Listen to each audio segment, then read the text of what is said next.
to help society and actually humankind itself. So, brief history. First known evidence were found in a cave. It's called the Raphael Cave. It's located around Jericho up in Israel, northern part of Israel. They found, it's 12,000 BC. The culture were a semi-nomadic tribe, which they were just starting to settle in. These were people that had been traveling hunters that roamed the areas, and they were starting to settle down in caves and starting to be groups and settle as families.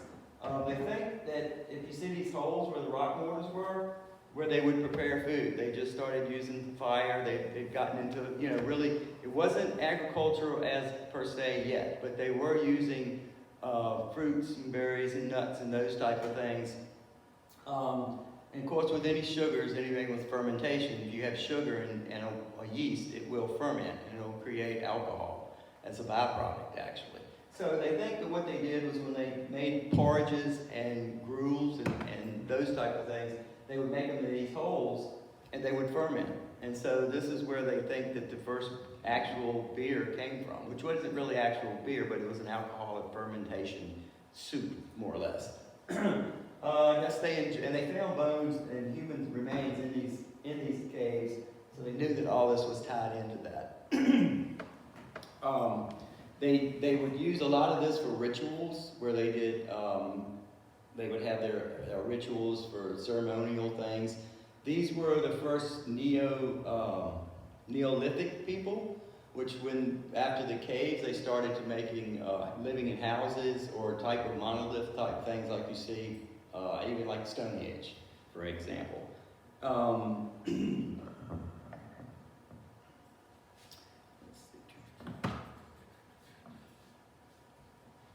They also, they think that this may have been actually the start of agriculture. So this is where they started actually being able to see, like, wow, we got seeds, we have things we can grow. So this is where the agricultural was starting to develop.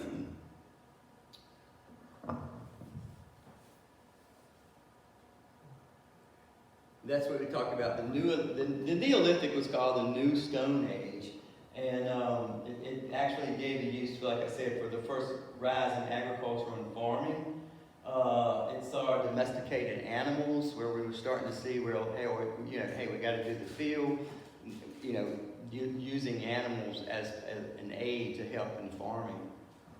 So beer, you could say, or fermented alcohol, was probably the reason that we advanced as fast as we did to the agriculture and farming industry, domesticating animals and that type of thing. So it was really a key factor into the development of the farming industry and agriculture, and also units of living together in societies. And there was three. Let me see if I move this over a little bit. No, maybe not. Oh.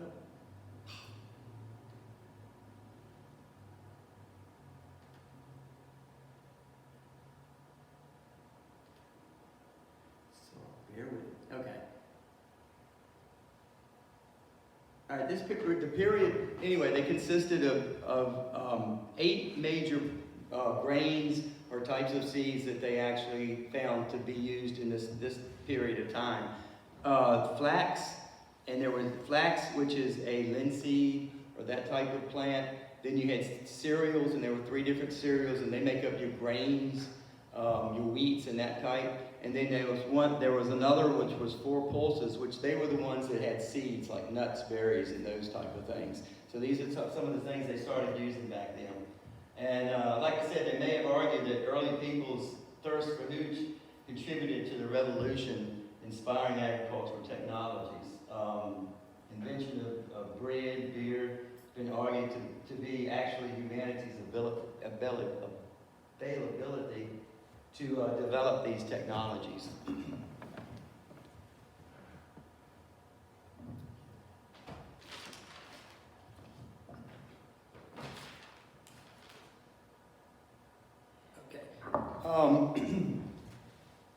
Moving on, in Mesopotamia is where we see the spread of agriculture being more developed.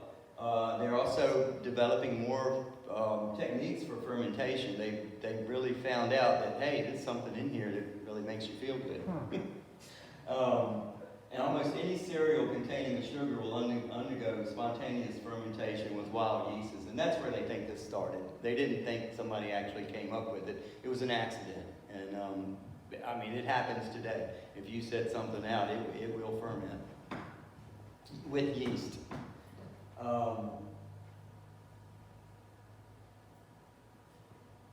Yeah, this evidence of beer production, like the other, they found remnants in the Neolithic period, but now they're actually finding proof that beer was developed or fermentation was developed in this period in Mesopotamia.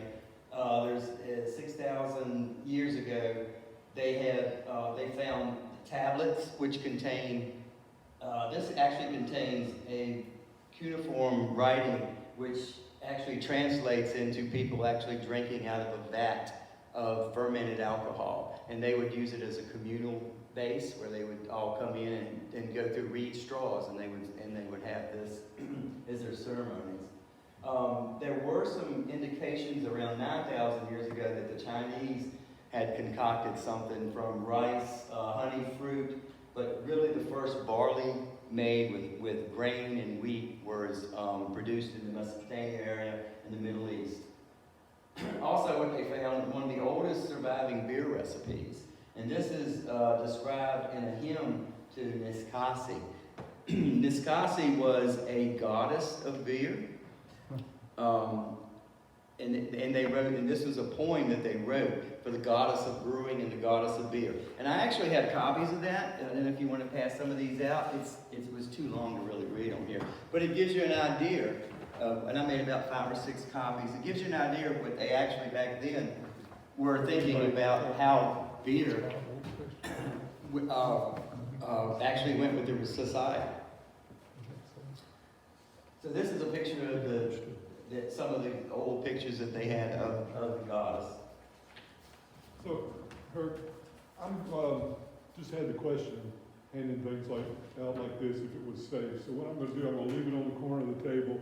If anybody wants one afterwards. Yeah, that's fine. And here's actually the hymn.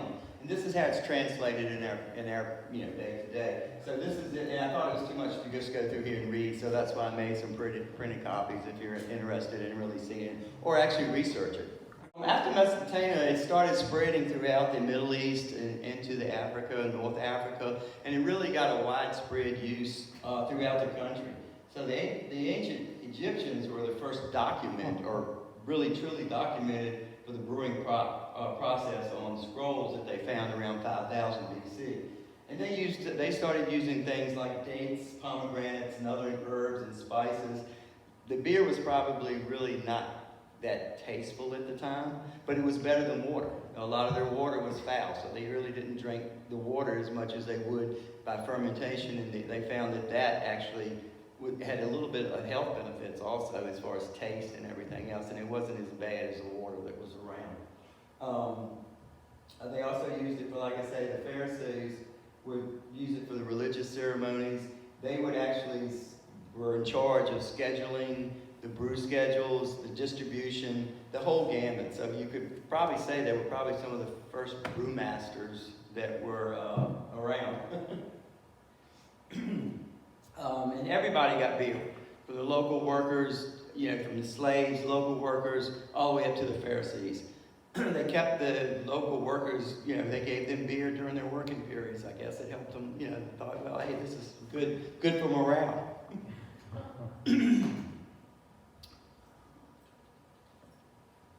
Also on there too, there was some evidence that they may have been used for medicinal purposes also. They've done some research where they found some of the bones of the people, and through chemical analysis, they found that some of the antibodies that are in beer and with the fermentation process, they've actually found those in the bones of some of the DNA and chemical analysis of some of the ancient people at that time.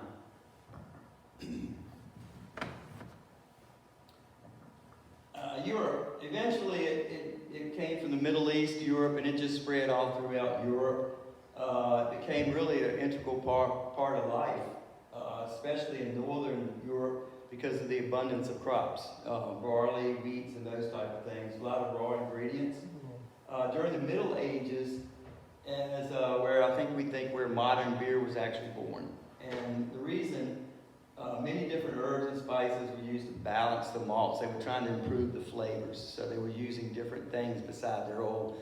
I mean, back in the day, they used weeds. They used, like dandelions, poppy seeds, those type of things. So it's in trying to improve that flavor through the Middle Ages. That's where they came up with actually using more than normal modern techniques that you see today, or ingredients.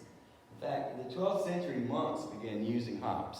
They found that hops gave it a better flavor, and then later on they found that it actually was a preservative. So hops is actually not only acts as a ingredient that will bitter the beers. Some hops, depending on what they are, they will actually give it an aroma and some of the flavors. But it's a preservative. So hops became a way to preserve the beer and make it last. But every monastery in the Middle Ages in the future actually had a brewery.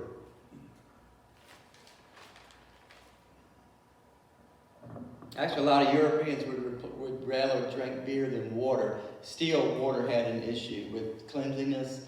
Sanitation, a lot of the water in the area, cattle, roaming animals would urinate, and so and even in the villages, there was no septic system per se. So a lot of the runoff would end up in the streams and everything where they would use it. So it really wasn't a good time to be drinking water.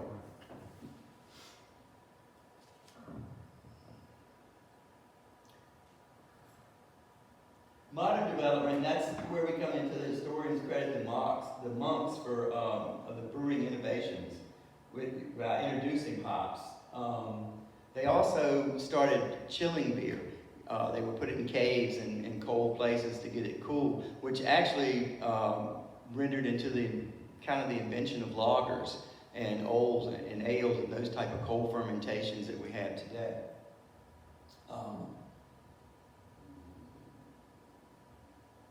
Yeah, and some of the Belgian monasteries are some of the best beer in the world. And we've made a few of them, the copies and clones from some of those ales or some of those monasteries, and the beers are quite good, and they're quite potent. Along northern European countries like Germany and Belgium and the British Isles became brewing centers, and many of the styles.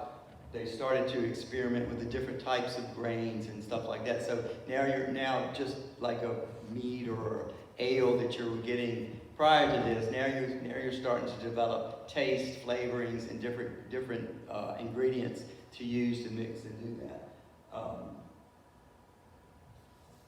And there's ales, porters, stouts. They've been brewed in England and Ireland for hundreds of years, and it dates back to the monasteries where they just started to experiment with this.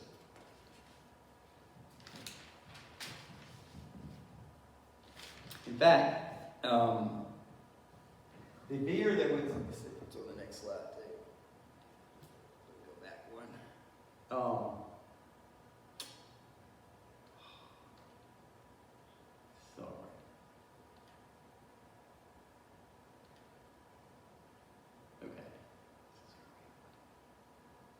Yep. So also too, during this period of time, the British Isles became very established with making beer. And with the information that they'd got from the monasteries in the past with the hops and all, they were starting to branch out. Beer was everywhere, in every household pretty much and everything. And they started with the trade, they started moving beer to different locations. And so when British was actually sending it over to Asia and those parts of the world, they would actually add extra hops into these things. And it would become really, really hoppy, and that's where your IPAs come from today. So if you know, an IPA stands for Indian Pale Ale. Well, Indian Pale Ale was one of the sources where when the beer got to India, it was so potent with the taste of hops and all, which it is today. So that's where IPAs actually come from.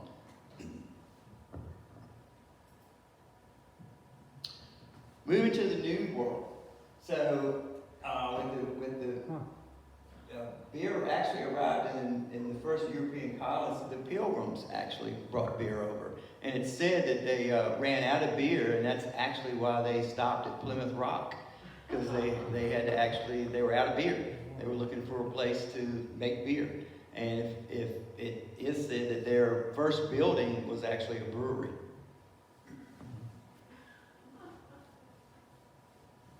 And actually, Americans have been pretty much brewing it ever since.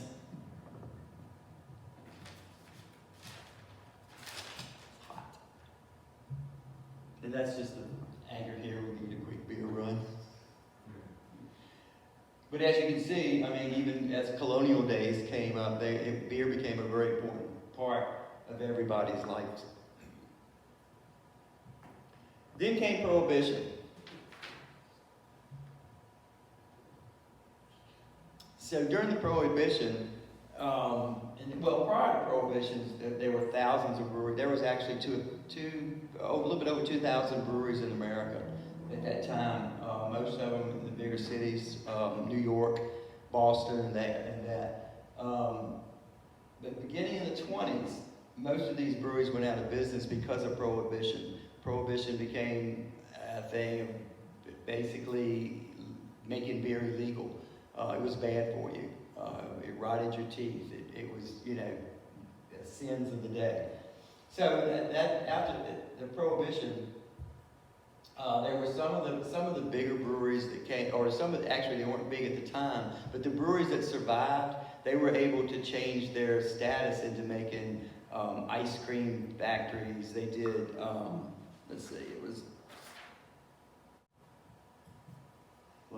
I know they were making ice cream. There was other ways that they actually were kind of hiding their use of actually making beer. But also another note to Prohibition is when is where you started getting the illegal runners of beer. And I guess we are probably in one of the well-known places in the world where rum runners, beer runners, bootleggers all took place. A lot of it here is because of our water. We have really great water here. And it also, this is a spur, it's probably, I don't know if many know, Nascar actually is a product of the Prohibition area where bootleggers and runners were running alcohol and running moonshine. And that actually spurred the Nascar movement of today.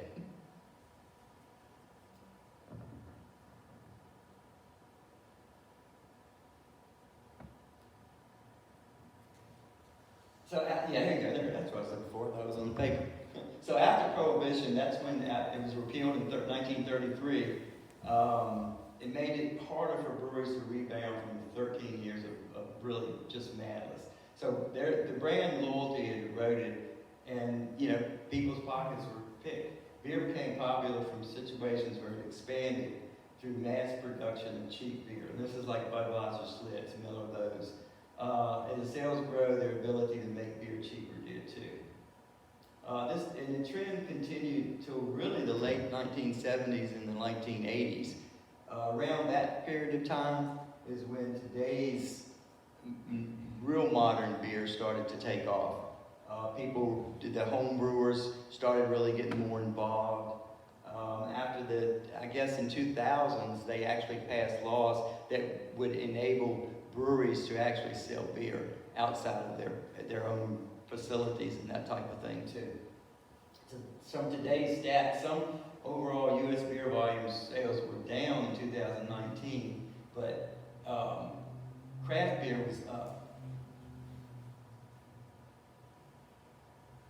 And it grew mostly for tap rooms, and a lot of that was after they changed the law. And I think it was in 2015 is where they changed some of the laws. Some of the laws were like you had to have food if you were serving alcohol, those type of things. And there were different volumes that you would have. Different states put different laws on it as to do. They even had some states that still outlawed it. Blue states, or blue, what was it called? Where you couldn't buy beer on Sunday, or you couldn't, do things like that.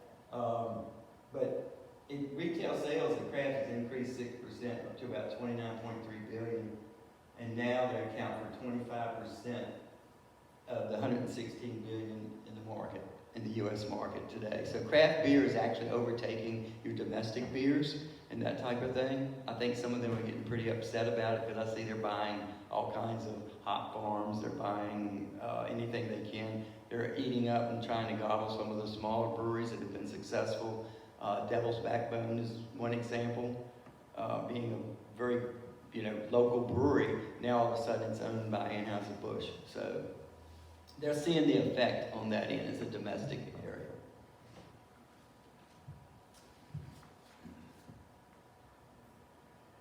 Beer ingredients today, really there's only 4 main ingredients to make beer: water, grain, hops, and yeast. And the grains, these are some of the things that the grains give it the color, they give it flavor, maltose, the proteins, and the dextrins. These are what you get from the grain.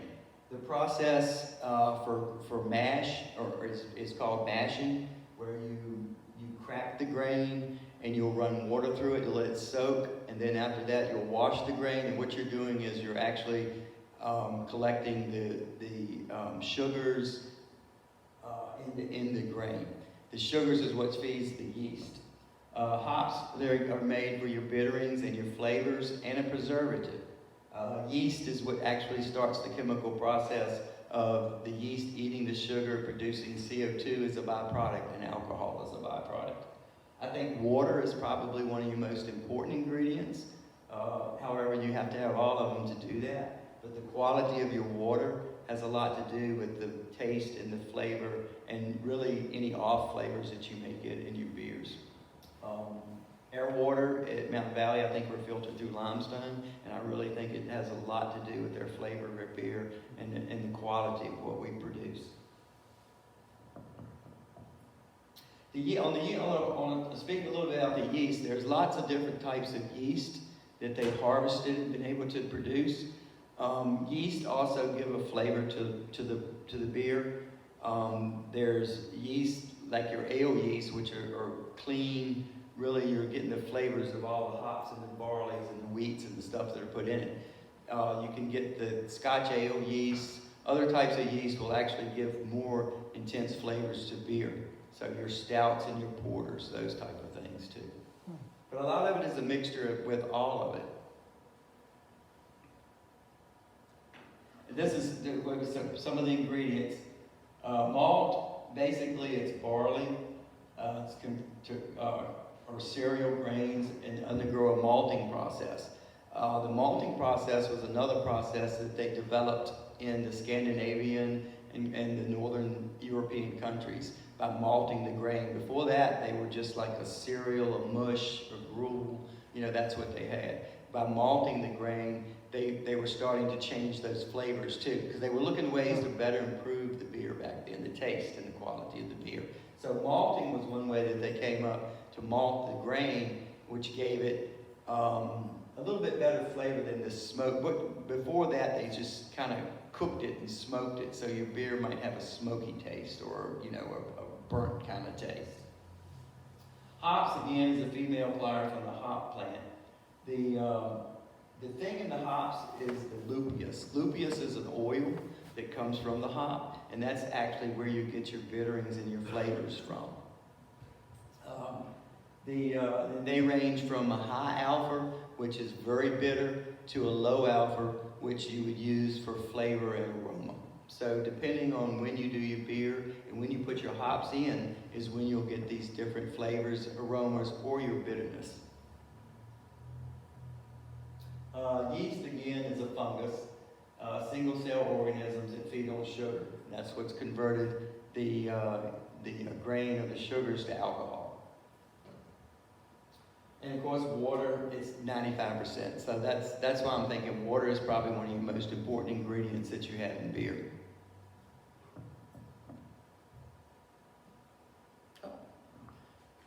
And I did bring some, well, I want to talk a little bit about the judging of beers, because now with everything they do, I mean, it's really become a pretty competitive world out there in the beer industry.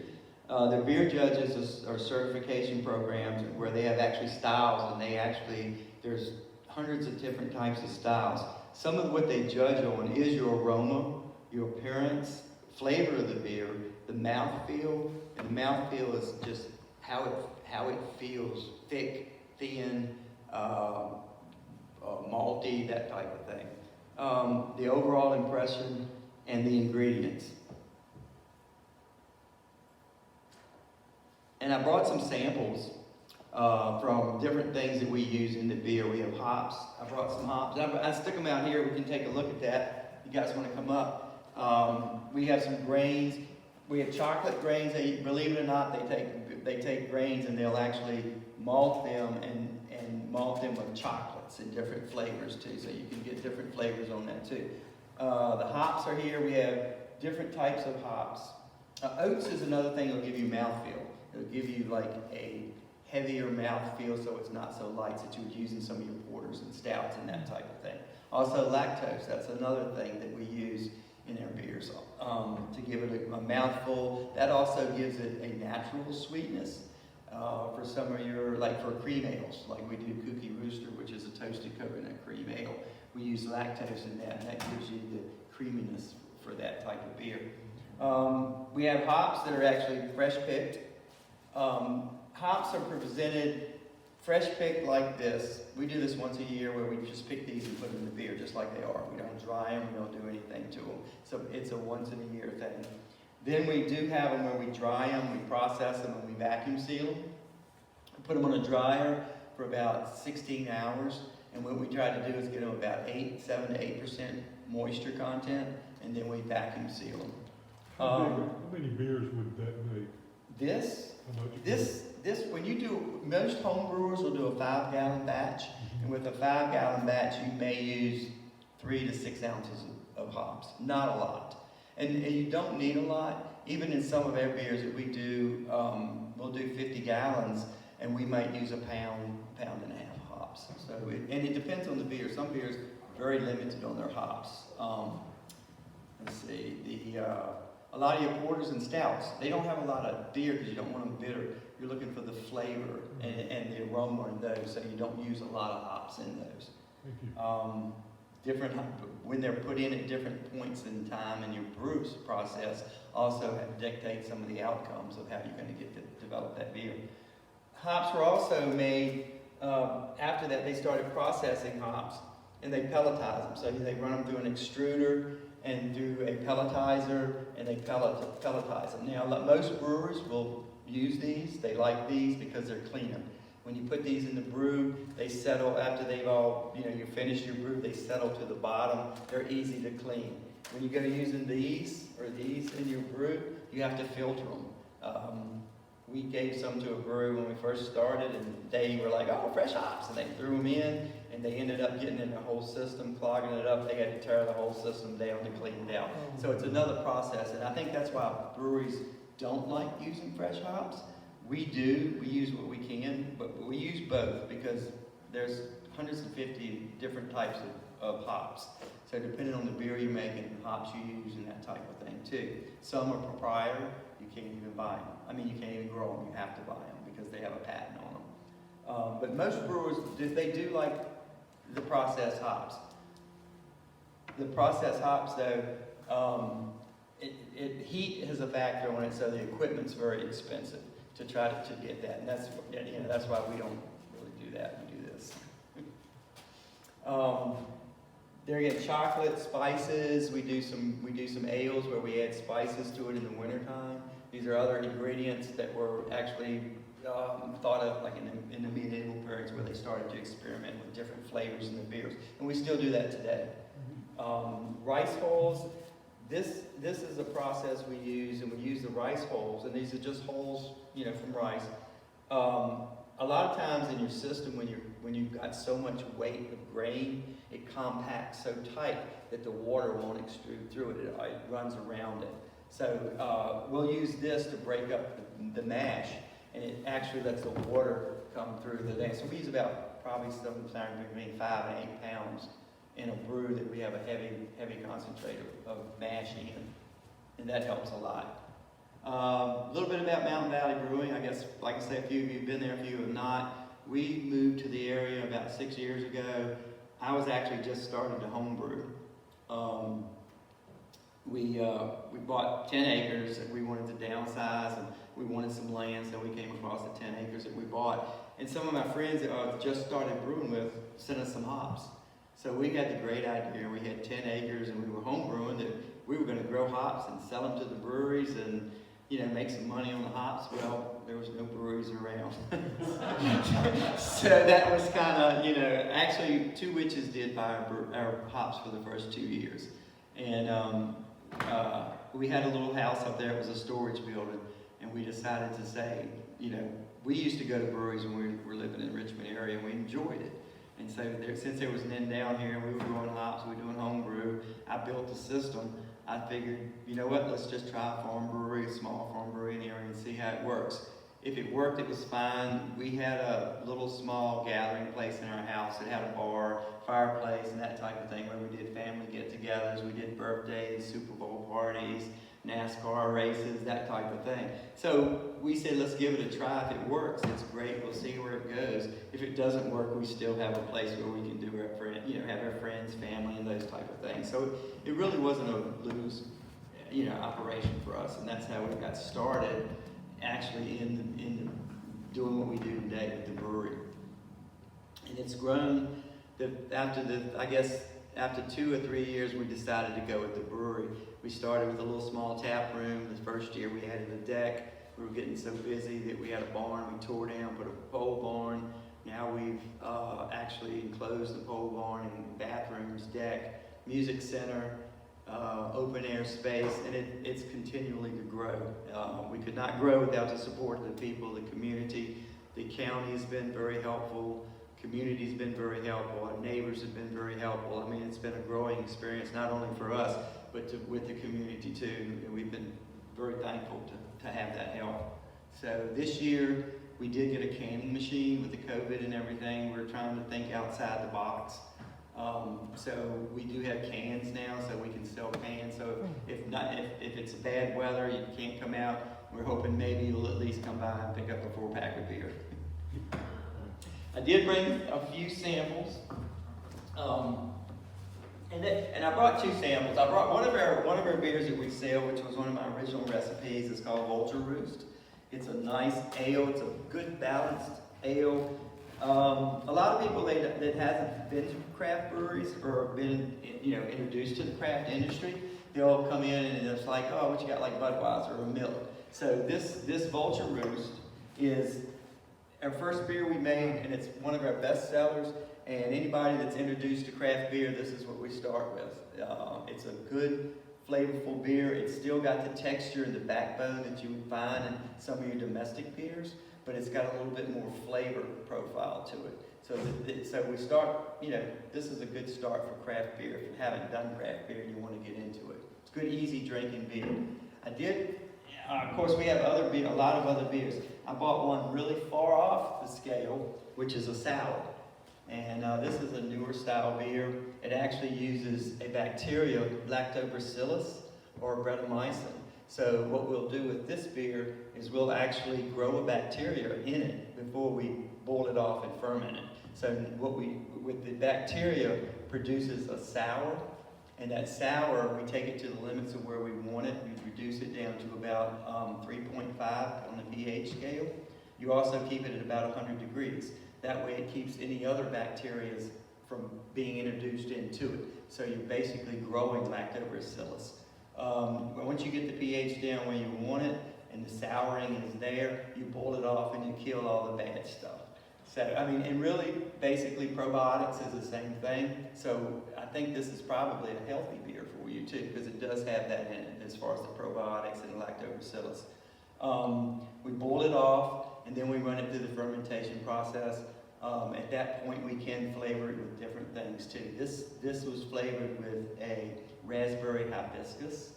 So it gives it a little bit flavor. We're playing with some more flavors for that. We try to we try to buy a lot of local fruits, vegetables, and anything like that we can use in our beers. Blueberries, cherries, honey. We use a lot of honey in some of our beers, and everything that we try to get that from local and local people as much as we can. Any questions? Yes. So I heard with the advent of the big industries being dominant until I think you said the 70s or early 80s. Is there a brewery that gets to take credit as like the first like microbrewery or something like that, or craft brewery? There probably is. Yes. Next question. No. Yeah, I'm sure there are, and I'm sure. I guess the 2000.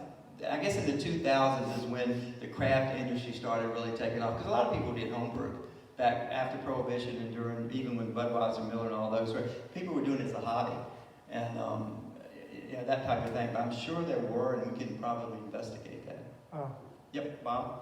Wasn't Anchor Steam beer? It may have been. I know there were some day? craft beers, that were. Anchor Steam and Sam Adams. Those are ones that were probably into the craft, a little bit more craft They were than all domestic. Yeah, they were real different from Budweiser. Yes, and there is a brewery, and I can't think of the name of it, that actually is the oldest brewery, and a craft brewery in the United States. You're looking it up on Google. What is it? Not Yingling. Is it Yingling? That's the oldest brewery in the United States. Okay. And that may be with the craft, as far as craft. And when I say there's a difference between craft and domestic, and craft, when I look at craft beer, I look at it as a true craft. You're creating something. You're actually flavoring. You're actually doing something to a craft that makes the beer. Did the Pilgrims actually land sooner than they were planning to because they ran out of beer? They think so. Wow. Yes. And like I say, the first thing they built was a brewery. So That's They were heading for Milwaukee. yes, ma'am. You were saying that some of the big beer companies were buying up the smaller ones. Are they, when they do that, are they making the same? A lot of them are trying to keep the recipes, but they're mass producing it. So you lose the brewmaster getting down with the ingredients and playing with them, adding this maybe a little bit more to see if you can get it better. Once the big breweries take over, it's all about the profit for them, and it's basically, we're going to mass produce this is our recipe, this is what we do. So you lose that, hey, let's put this in there and see how it works, or let's try this in the recipe to maybe see if we can get this flavor and that kind of thing too. So I think you lose a bit of that in your bigger breweries, industrial. Sierra Nevada is probably one of your bigger domestic beers that actually uses hops and fresh hops, and they still do. I mean, they've got vats down there half as big as this room, and they've got trash cans of hops they're just dumping into the brew. So, but as far as the others, I think it's mostly it's just mass produced. Yes, sir. I'm curious, when you made some more unusual beers, what's really worked well and what really hasn't worked at all? Most everything we've done works pretty well. We played with. I have a brewer I hire now. I don't brew much anymore. I mean, we get together and brew, but he pretty much does everything. He's got some recipes he's used. There's a few beers that we actually they didn't come out like we wanted to, but we try, even at that, we try to do something different with them. Like one of the sours we did the same thing. It wasn't really what we wanted, so we actually added some Brettanomycin and soured it to see how it came out. It actually came out pretty good. The difference with a few types of your bacterias is lactobacillus. We can do that in about 3 or 4 days, where your Brettanomycin has to basically get that souring down, the pH and all. It takes months to do that. So if you had the time, which we did with this beer, we dumped it in a barrel and we put Brettanomycin in there and we let it sit for about a year. And it actually turned out pretty well. So we tried, I mean, we have dumped a couple. There was just something going on. After you cool it, you start cooling it down, you really want to get it as cold and cool as fast as possible to pitch the yeast. During that period of time where it starts decreasing around 160 degrees, that's when you really have to be careful of foreign bacteria and those type of things being introduced into it. And they will give you some off flavors, even though it's beer and might not make you sick, get you a buzz, but it's not what you want. You can get some really nasty off flavors for it. But it probably reminds you of what they did back in the Neolithic days and those days. It's that type of beer. How do you chill it down? Do you have a chiller? We do. There's two processes. What we use is it's a coil. It's about 50 foot stainless steel. Well, we do have glycol. That's another. But with this, what we do is we have a jacketed stainless steel tube. So the tube runs inside of a plastic shield. We run water, which is right at the well, which comes in about 50-some degrees one way, and the beer runs the other way, and it's about 50 feet, and it cools it down. We can cool down, boil's about 212. So we cool down 212 to about 70 degrees pretty quickly. When you come back to cool it, do you use glycol sometimes to cool it down quicker? No, we don't right now. What we use we use glycol for some of our cold fermentation that we're starting to do. So we've got some jacketed fermenters, and so the outside of that is jacketed, and in that jacket runs your glycol. It just keeps So- circulating. It keeps circulating, but also we can precisely control their temperature. Because some of your lagers and your ales that are cold fermented, those start at about, they'll start fermenting at around 68 degrees, 65 degrees. And what you do is about a week or two later, you'll go in and you'll start dropping that temperature down into your 50s and then your 40s. And then you'll cold crash it. That takes anywhere from 6 to 8 weeks sometimes. So it's a longer process than just making your ales and porters and stouts and that type of thing.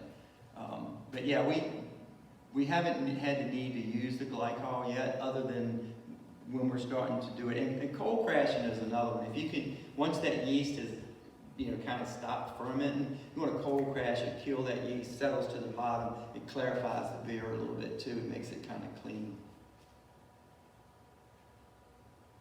Yep. Hey, one more question. You were talking about the yeast. Mm-hmm. Yeast would give it different, so on different types of beer, you use different strains? Yes. Most beers, there's an 04 and an 05. 04 is a British yeast, but it's a clean yeast. 05 is an American yeast. It's American ale yeast. It's really a clean yeast. So you don't get a lot of flavors out of that, but you get a really clean fermentation. So you're able to really crisp all the other flavors that are coming in the beer. But there are, like I said, there's tons of different yeasts. In fact, they're harvesting different yeasts every day. And, there's one place that'll actually come to your yard and find wild yeast, and you can harvest that and use it too. And that's like, I guess like if you're using honey, your bees that you use, if you can get local honey, you're getting honey that the bees have produced from natural environment around you. So these are things that you live with every day.